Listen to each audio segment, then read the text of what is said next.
Shalom, shalom, shalom. Nous bénissons le Seigneur pour la vie de chacun de nous. Nous avons vu Jonas en deux étapes, son action, ce qu'il ne fallait pas faire. Et nous avons aussi vu de Jonas son orgueil.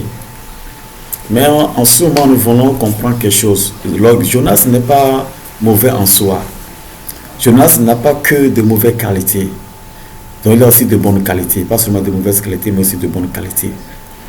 Jonas m'a enseigné quelque chose. Son histoire m'a appris quelque chose de très important, de très alléchant, que j'aimerais partager avec les uns les autres en ce jour-ci.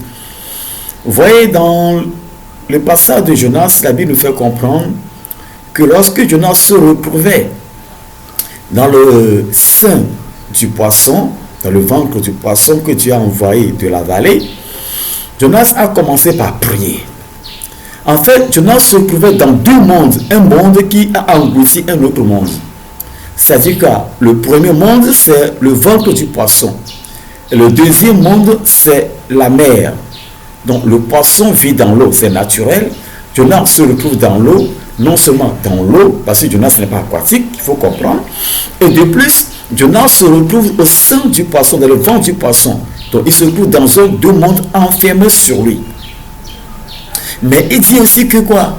Qu'il est descendu jusqu'aux abîmes, jusqu'aux racines des montagnes. Cela veut dire que Jonas est allé en profondeur de l'eau. Jonas est allé dans les profondeurs des eaux.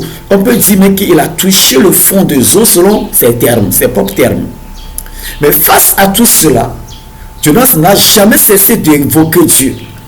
Il a prié le Seigneur. Il a fait un vœu disant à Dieu qui va témoigner sa grandeur, il va témoigner ce que Dieu a fait de lui. Mon frère et ma soeur, ce que moi je veux que nous comprenions dans cette affaire, c'est que tant que tu sais que tu as encore le souffle de vie, partout où tu te trouves, tu sais que tu as encore le souffle de vie, peut-être tu es à l'hôpital, peut-être tu es mourant, ou peut-être tu es dans l'agonie, ou tu es en prison quelque part, tu vis une situation très difficile, très pénible, il n'y a même pas de secours, il n'y a personne qui peut venir à ton aide, mais tu sais que tu as encore le souffle de vie.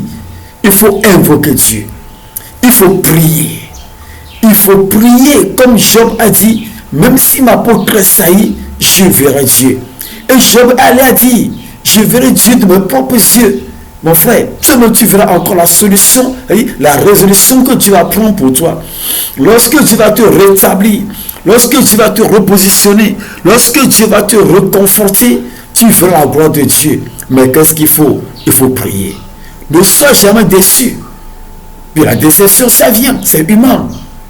Mais sache que tant que tu as encore le souffle de vie, il faut toujours espérer. L'espoir est permis. C'est la paresse qui n'est pas permise.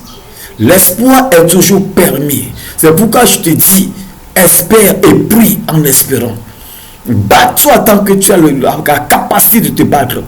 Efforce-toi de sortir du gouffre tant que tu as encore la capacité de t'en sortir.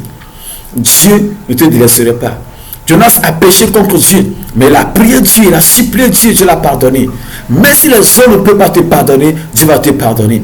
Mais si l'homme ne viendra pas à ton secours, je te rassure que Dieu viendra à ton secours. Dieu viendra toujours à ton secours, parce que celui qui désire le secret de ta vie, c'est lui le soutien de ta vie, c'est lui ton existence. Alors ne dis pas que ça n'est fini pour toi. Il y a encore de l'espoir pour toi. Il dit, il y a encore de l'espoir pour toi, pourvu que tu t'en remets à Dieu. Dieu te bénisse au nom de Jésus. Amen. Shalom. Sois fortifié dans le Seigneur.